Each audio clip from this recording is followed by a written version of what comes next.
قابلت حد وحبيته وحسيت ان هو ده اللي المفروض يكون معاك من زمان بعد ما تعرضت لخذلان كتير.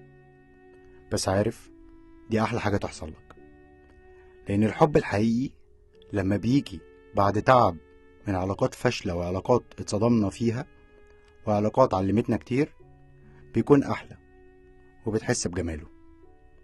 بتلاقي نفسك مقدر الحب ده، لانه يمكن لو كان جالك من الاول ما كنتش حافظت عليه زي دلوقتي، ما كنتش حسيت بجماله زي دلوقتي. الحاجة لما بتيجي بعد تعب وبهدلة بيبقى ليها إحساس وطعم مختلف. لو لسه تعبان ولسه بتتصدم في علاقات ما تيأسش، عشان لسه الحب الحقيقي مجاش.